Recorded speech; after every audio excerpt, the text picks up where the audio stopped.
네, 시청자 여러분 반갑습니다. 뉴스 더 개벽 시작하겠습니다.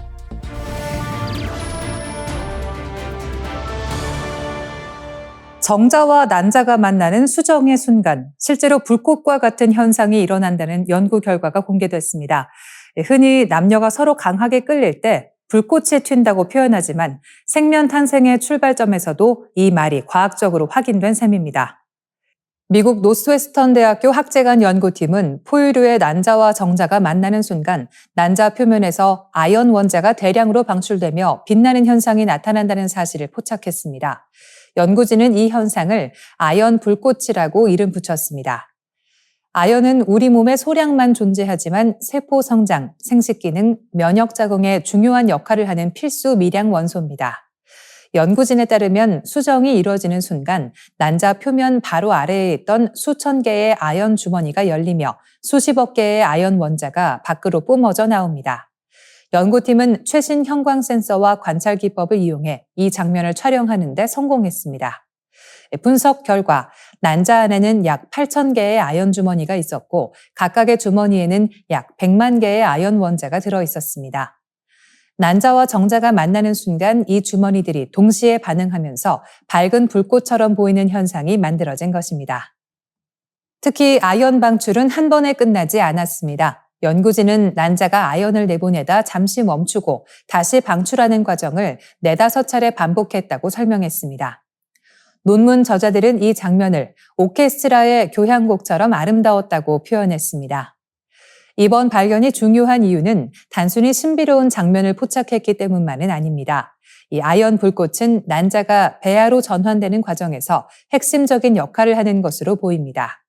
난자가 얼마나 많은 아연을 방출하는지는 수정란의 건강 상태를 판단하는 중요한 지표가 될 수 있습니다. 연구진은 이번 연구가 체외 수정, 이른바 시험관 아기 시술의 성공률을 높이는 데 활용될 수 있을 것으로 기대하고 있습니다. 건강한 난자를 미리 선별할 수 있다면 불필요한 시행착오를 줄이고 시술에 필요한 난자 수와 부담도 낮출 수 있기 때문입니다. 사랑의 순간을 표현하던 불꽃이 튄다는 말이 생명 탄생의 현장에서도 실제로 벌어지고 있었다는 사실은 매우 인상적입니다. 정자와 난자가 만나는 그 찰나, 생명은 조용히 시작되는 것이 아니라 눈부신 화학적 신호와 함께 첫걸음을 내딛고 있었습니다. 연구 결과는 네이처 화학에 실렸습니다. 중국이 지난해 시진핑 국가주석 집권 이후 가장 큰 폭으로 미사일 생산을 늘린 것으로 나타났습니다. 미국과 중국의 군비 경쟁이 심화되는 가운데 중국의 미사일 관련 기업들이 대규모 신규 주문을 확보하며 사상 최고 수준의 실적을 기록하고 있습니다. 블룸버그 통신이 중국 상장사 공시를 분석한 결과 중국 항천 과공 집단과 중국 항천 과기 집단 등 주요 국영 방산 기업의 공급망에 포함된 미사일 핵심 부품 생산 기업은 지난해 81곳으로 늘었습니다. 이는 시 주석 집권 첫 해인 2013년에 2배를 넘는 규모입니다. 이 가운데 매출 자료를 공개한 80개 기업 중 37.5%는 시진핑 집권 이후 최고 매출을 기록했습니다. 중국 미사일 공급망 기업들의 지난해 총 매출은 1,890억 위안, 우리 돈으로 약 39조 원 수준에 달했습니다. 전년보다 20% 증가한 수치로 중국 주요 상장사들의 전체 매출이 감소한 흐름과는 대조적입니다. 블룸버그는 이를 중국이 미사일 프로그램 확대를 위해 신규 주문을 크게 늘린 결과로 분석했습니다. 미국 국방부는 중국이 2024년 기준 최소 3,150기의 탄도미사일과 300기의 지상발사 순항미사일을 보유한 것으로 추정하고 있습니다. 2015년과 비교하면 탄도미사일은 147%, 지상발사 순항미사일은 50% 증가한 규모입니다. 이 같은 미사일 전력 강화의 핵심 배경으로는 대만 문제가 꼽힙니다. 중국은 유사시 대만을 압박하거나 봉쇄하기 위해 대규모 미사일 전력이 필요하다고 보고 있습니다. 동시에 괌을 비롯한 인도태평양 지역의 미군 거점을 타격할 수 있는 능력도 전략적 억지력으로 강화하고 있습니다. 중국의 민군 융합 전략도 미사일 생산 확대를 뒷받침하고 있습니다. 적외선 센서, 스텔스 코팅, 광섬유 코일, 3D 프린팅 금속, 내장형 컴퓨터 등 민간 첨단 제조 기술이 군사 공급망에 편입되고 있습니다. 대표적으로 우한 가이드 적외선은 방산 사업 회복에 힘입어 지난해 매출이 73% 급증했습니다. 중국의 둥펑 계열 미사일은 대만과 일본, 괌을 포함한 제2도련선 일대를 겨냥할 수 있으며 DF-26은 괌을 타격할 수 있어 괌 익스프레스로 불립니다. 최근 공개된 극초음속 대함 미사일과 신형 미사일 역시 중국의 장거리 타격 능력이 빠르게 고도화되고 있음을 보여줍니다. 다만 생산 확대가 계속될지는 불확실합니다. 올해 중국 국방 예산 증가율은 7%로 2022년 이후 가장 낮은 수준입니다. 경기 둔화와 재정 효율성 압박, 군 내부 부패 조사도 조달 절차를 더 엄격하게 만들 수 있습니다.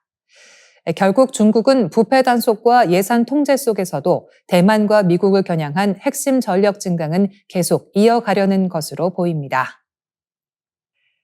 미국 아르테미스 2호가 반세기 만에 유인 달 궤도 비행에 성공하면서 인류의 시선은 다시 달을 넘어 화성으로 향하고 있습니다. 우주 비행사들은 열흘간 우주 공간에 머문 뒤 지구로 돌아왔고 우주 정착은 더 이상 과학소설 속 상상이 아니라 현실적인 목표로 다가왔습니다. 이 흐름 속에서 주목받는 책이 진화생물학자 스콧 솔로몬의 비커밍 마션입니다. 나사의 심장부인 존슨 우주센터가 자리한 우주도시 휴스턴, 그곳의 라이스 대학 교수인 그는 우주 환경이 인간에게 일으킬 단기적, 장기적 변화를 추적합니다. 미소 중력과 우주 방사선, 희박한 대기, 독성 물질이 포함된 화성 토양은 인간의 몸과 마음을 어떻게 바꿀 것인가? 화성에서 태어난 아이들은 어떤 몸을 갖게 될 것인가? 그리고 그들은 여전히 지구인과 같은 인간이라고 부를 수 있을 것인가? 책은 이 질문을 집요하게 따라갑니다. 저자는 우주 비행사들을 인터뷰하고 나사의 쌍둥이 연구와 같은 실험의 연구자와 피실험자를 만났습니다. 스타쉽 발사 현장과 최첨단 연구실을 찾고 폴리네시아 섬에서는 인류가 새로운 세계로 이동해 정착해온 진화의 조건을 살폈습니다. 그 여정은 아폴로 시대의 생물의학 연구에서 인공지능과 합성 생물학에 이르기까지 우주의학과 미래과학기술의 의미를 함께 짚어보는 과정이기도 합니다. 우주 환경은 이미 인간의 몸에 변화를 일으킵니다. 무중력 상태에 오래 머문 우주비행사는 키가 달라졌고 우주 왕복선 시대 30년 동안 355명이 우주로 갔지만 여성은 49명에 불과해 남녀의 신체 변화 비교는 아직 충분하지 않았습니다. 더 큰 질문은 생식입니다. 강한 우주 복사와 낮은 중력 속에서 인류가 아이를 가질 수 있는가 하는 문제는 지구 너머 영구 정착의 성패를 가를 핵심 변수입니다. 지구 밖 생존을 알아보기 위해 만든 애리조나 사막의 닫힌 생태계 실험시설인 바이오스피어2도 중요한 경고를 남겼습니다. 산소 농도는 예상보다 빠르게 떨어졌지만 이산화탄소는 그만큼 늘지 않았습니다. 인간이 지구 밖에서 자급자족하려면 공기와 물, 미생물과 식량까지 정교하게 유지해야 한다는 사실을 보여준 사례입니다. 화성에 오래 사는 인간은 세대를 거치며 달라질 수 있습니다. 낮은 중력, 강한 방사선, 통제된 거주 환경은 키와 피부색, 땀샘과 채취, 감각까지 바꿀 수 있습니다. 감염병을 막기 위해 가축과 반려동물을 데려가지 않는다면 화성인은 비건에 가까운 삶을 살 가능성도 있습니다. 나아가 곰벌레의 손상 억제 단백질처럼 극한 환경에 강한 생명체의 유전자를 인간 세포에 적용하는 합성 생물학적 상상도 등장합니다. 비커밍 마션이 던지는 질문은 단순히 화성에 갈 수 있느냐가 아닙니다. 화성에서 살아남기 위해 인간이 어디까지 변할 수 있느냐, 그리고 그렇게 변한 존재를 여전히 인간이라 부를 수 있느냐는 질문입니다. 동시에 우주 개척의 꿈은 그래서 동시에 지구라는 환경이 얼마나 특별한 생명의 터전인지를 다시 일깨우고 있습니다. 살아있는 미생물을 몸속에 넣어 스스로 치료제를 만들고 방출하게 하는 새로운 치료 기술이 개발됐습니다. 핵심은 미생물을 그냥 주입하는 것이 아니라 특별히 설계된 생체 소재 주머니 안에 가둔 채 필요한 순간에만 작동하게 하는 것입니다. 미국 하버드대 데이비드 무니 교수 연구팀은 살아있는 박테리아가 주변 조직과 직접 섞이지 않으면서도 병원체의 신호를 감지하고 치료 물질을 내보내는 시스템을 구현했습니다.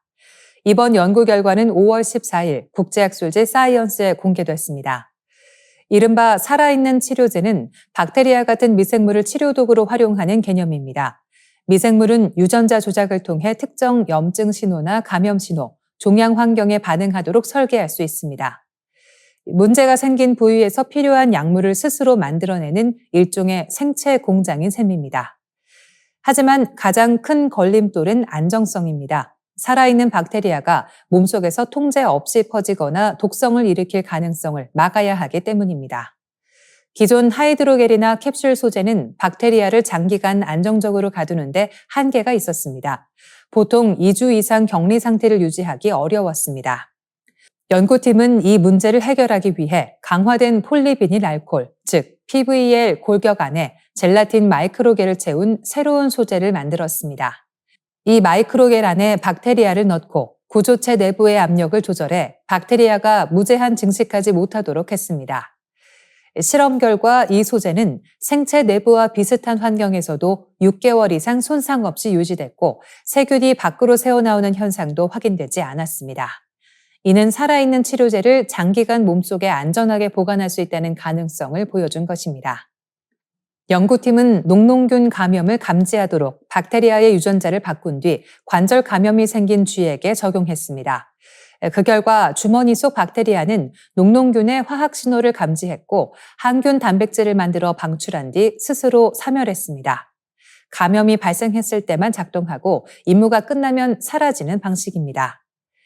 전문가들은 이번 성과가 약을 반복해서 투여하는 방식에서 벗어나 몸속에 이식된 살아있는 치료 시스템이 장기간 질병을 감시하고 대응하는 방향으로 나아간 중요한 진전이라고 평가하고 있습니다. 앞으로 감염뿐 아니라 암과 만성염증, 대사질환 치료에도 응용될 가능성이 주목됩니다. 오늘도 저희와 함께해 주셔서 고맙습니다. 뉴스 더 개벽 여기서 마치겠습니다.